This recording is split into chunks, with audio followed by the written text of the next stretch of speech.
টাটকা মাল সাপ্লাই দিব ইনশাআল্লাহ। একটু অপেক্ষা করেন। কথার মতো কথা। বাংলাদেশে ওয়াজ কম হয় নাই ভাই। গুদাম চাপ দিলে কোন বক্তার ওয়াজ শুনবেন? সাইদি সাহেব মরে গেছে, যে ইঁদুরের গর্ত খুঁজে পাবা না, দিল্লি মামুর বাড়ি যেতে হবে।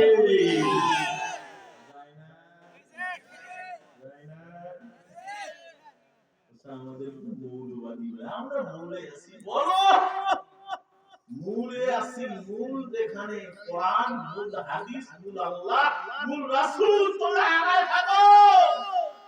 মুসলমান নারা দিলে তোমরা দিল্লি মামুর বাড়ি জায়গা পাবে না। কথা বলেন ঠিক না বেটে? সেই লোকটা মরে গেছে, সেই লোকটাকে তোমরা শেষ করে দিয়েছো, কিন্তু তার বক্তৃতা শুনলে মনে হয় যে উনি গতকালকে তাফসীর করছে। কথা বলেন ঠিক না বেটে? এমন কিছু কথা বলে গেছে, সেটা আমরা খাবের খাপ। হ্যাঁ, বাস্তব ভালো। মুসলমান ভাইরা আমার, দুঃখ করে কথাগুলো বলে দিয়ে দেন। গভীর আক্রান্ত ভাষণ দেওয়ার আমার ক্ষমতা নাই। পায়ে কাটা মুরঙ্গে নিস, মামুলকে খোদা তন্দে নিস। আল্লাহ দুনিয়া আটো না, ফকিরের ঠ্যাং কাটো না। বেলাল হোসেন বলবি দাওয়াত দিবেন আর না দিবেন সেটা আপনার ব্যাপার, কিন্তু ফকিরের ঠ্যাংই খাটো। সারাদিন ফকির ভিক্ষা করে, কোনো খাবার পায় নাই, বাড়িতে চলে গেছে, স্ত্রী ধমক দিয়েছে, কি ব্যাপার? কিছুই পারো না, খালি আমদানি চুরি করো, চুরিও করতে পারো। ফকির বলছে রে, কেউ যায় না, যেখানে যায় সবাই খালি মাপ চায়।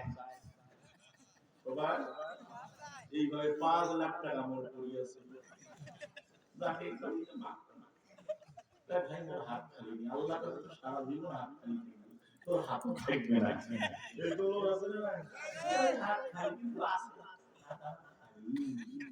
মসজিদ বানাবে, মাদ্রাসা বানাবে, কিছু লোক দিয়েছে টাকা, কিছু দেন কেন?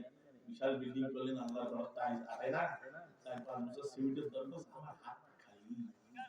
আল্লাহ তো হাত সারা বছর খালি, তুমি পুরো ঘর ঠিক না বেটি? এগুলো আছে আরে নবী মানুষ দেয় না রে, যেখানে যাই সবাই খালি আমার মাপ চা। কত তুই জায়গা মতো যাইতে পারিস না, এই জন্য তো তুই পারিস না। ওই জায়গাটা কোন জায়গা? ভিক্ষা যদি করতে চাও, এমন এক জায়গা তোমাকে সন্ধান দিচ্ছি, ওই সন্ধানে যদি তুমি যেতে পারো, এমন কিছু তুমি পাবা, সারা জীবন আমরা আরাম করে খাবো। জয় গান সুবহানাল্লাহ। স্ত্রীর কাছে পরামর্শ নিয়ে চলে গেলেন। স্ত্রী বলতে, চলে যাও বাদশা শাহজাহান। যে বাদশা শাহজাহানের দরবারে কোন মানুষ যদি যায়, বাদশা শাহজাহান তাকে ফেরত দেয় না। তার কাছে যে তোমার দুঃখের কথাগুলো বলো, যদি বলতে পারো, তার সাথে সাক্ষাৎ হয়ে যায়, তাহলে আমাদের অভাব আর থাকবে না। এই ফকির আমার ভাইয়েরা এই দাওয়াত পাইয়ে বাদশা শাহজাহানের দরবারে যাবে, কিন্তু বাদশা শাহজাহানের দরবারে গেলে তার সাথে সাক্ষাৎ করতে গেলে 10টা গেট অতিক্রম করা লাগে। দরবারের কয়টা? 10টা গেট অতিক্রম করা লাগবে। 10টা দরজায় 10টা দরওয়ান দাঁড়িয়ে আছে।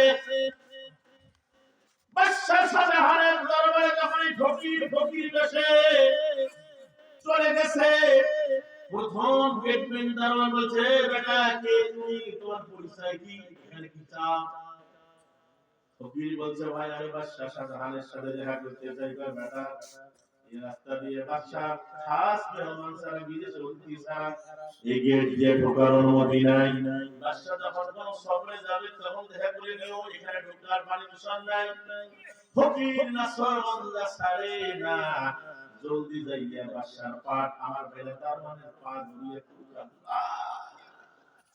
তুমি ওদা ভাইরে,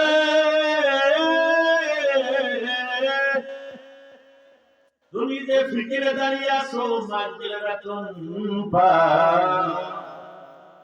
আমি একটা আশা নিয়ে আছি, ভাই একটু সুযোগ দেয় কিনা, আমি তার সাথে একটু দেখা করতে চাই। ফকিরের কথা শুনে ওই দরবারের মনটা একটু নরম হয়ে গেল।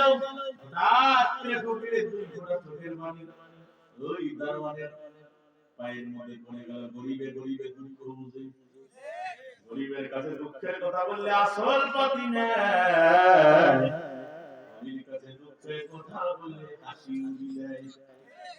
কথা বলে ফকিরে দুই মোড়া চোখের পানি যখন পায়ে পড়ে গেছে, দারোয়ান বলছে ভাই রে,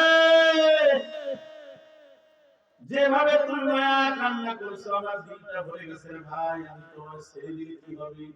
আরো 9টা গেটে 9 জন আমার মতো দারোয়ান আছে ভাই, যাইতে পারবি না। আমার একটু তুমি তোমাকে ছেড়ে দিলে কি হবে, কিন্তু পরে দ্বিতীয় গেটে যদি আটক হয়ে যায় ভাই তুমি একটু জায়গা করে দাও, বাকিগুলো ম্যানেজ করার দায়িত্ব আমার। সুবহানাল্লাহ বলে আমির হোক। সেদিন এক কবি চাল বিক্রি করতেছে দোকানে, বলে কি ভাই খাবেন না? তো ভাই খাওয়া দেয় না, আমি পাইজান খাই না, পাইজান বুঝতে পারলাম বাবা মানুষের বাপকে চাল দেয় এটা চলে না। অনেক লোক দেখবে না মসজিদের বাক্স খুললে দেখা যায় যে কার কতটা রুচি, দেখা কেনাকাটা চলে না।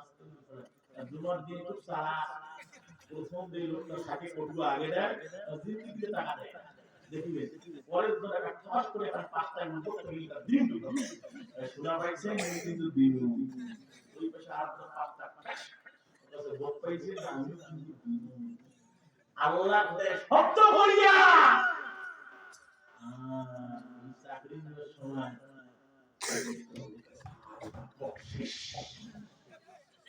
এটা কি মানুষ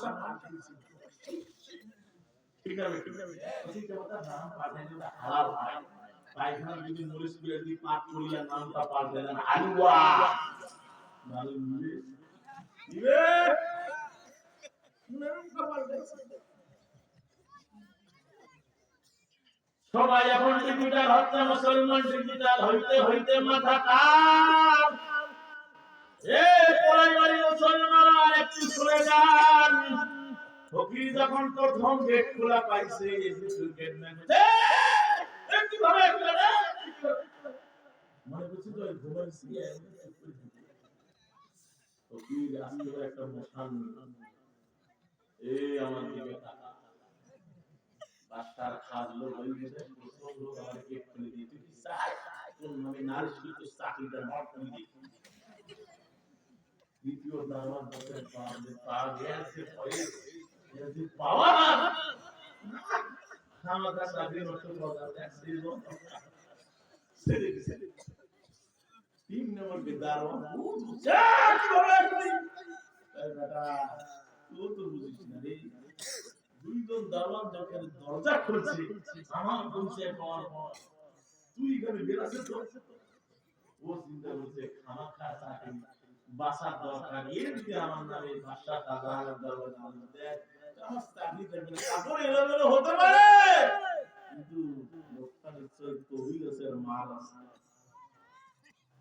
সবাই একটার পর একটা 9টা গেট অতিক্রম করে চলে গেল।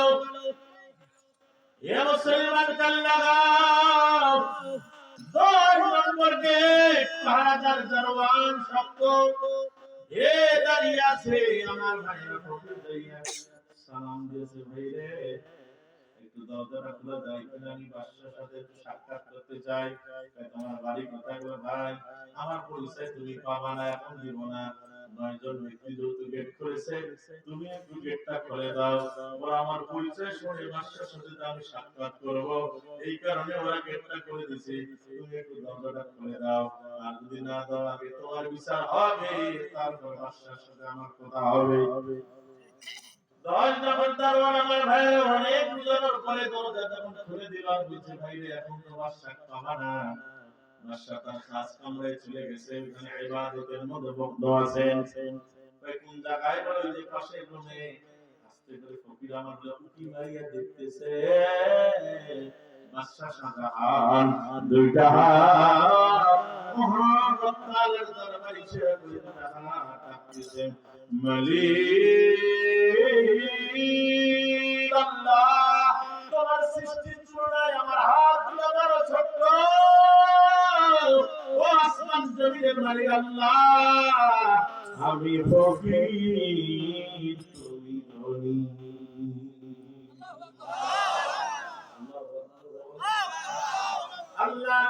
ফকির তুমি ধনী নদীর কুল ভাঙে কুল করে এই তো নদীর খেলা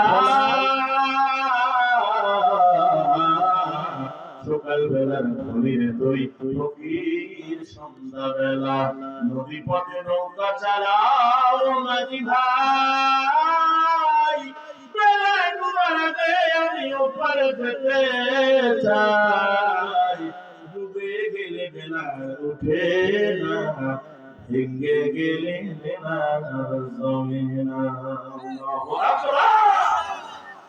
ফকির চিন্তা করে আমি কার কাছে আসলাম রে ফকির ফকির হয়ে আর এক জায়গায় চাই আর বুঝার বাকি রইল না দুনিয়ার মানুষকে কোনো বন্ধ তো পাঠায় না দুনিয়ার মানুষের কাছে চাইবে একবার চাইলে মানুষ দেয় দ্বিতীয়বার মনটা খারাপ করিয়া দেয় তৃতীয়বার মানুষের অন্তরটা আমার মেয়েরা শক্ত হয়ে যায় ফকিরের মধ্যে বুঝে গেল আমি যার কাছে চাইছি আমি এতদিন ভুল করেছি এখন জায়গা মতো চাইতে হবে জায়গা মতো চাওয়ার মালিক হলো তিনি কে আরো চিল্লায় বলেন তিনি কে কিন্তু মুসলমানকে দুঃখ লাগে আশ্রয় লাগে মুসলমান বাংলাদেশে আজকে আল্লাহর কোরআন নীতির মতো পড়ে আছে মন চাইলে তোমা দেয় হুজুরদেরকে দেখলে কয় হুজুররা এই হুজুররা দাওয়াত খায় ঘুরে বেড়ায় এরা জানে না মুসলমানদের সংবিধানটা আপনাকে বুঝা লাগবে আল্লাহ বলেন জাদুর কথা কোরআন এটা আমি তাদেরকে দান করলাম আজকে তিনটা মাদ্রাসার মাসার মধ্যে যে পাগড়িটা দিলাম বন্ধুরে তুমি কি জানো এই বাচ্চাদের মর্যাদা কত বড় এদের সম্মান কত বড় মদিনার নবী বলেন একটু যদি মায়ার নজরে তাদের দিকে তাকায় আসমান এবং জমিনের মাঝে যে ফাঁকা জায়গাটা আছে আল্লাহ নেক দিয়া ভরপুর করিয়া দেয় এরা যে রাস্তা দিয়ে হাঁটবে রে কোনদিন কোনো দোয়া না পড়ে খালি হাঁটছে ওই রাস্তা দিয়ে শুধু হাঁটছে ডানে বামে সামনে পিছনে যত কবরবাসী আছে তাদের বরকতে হাঁটার কারণে মদিনার নবী বলেন কমপক্ষে 40 দিনের কবরে আযাব আল্লাহ মাফ করিয়া দেয় আল্লাহু আকবার এই তো কুড়িগ্রামের ঘটনা মুসলমান আল্লাহ কুড়িগ্রামে মাহফিল করতে গেলাম এক জজের বাসায় আমার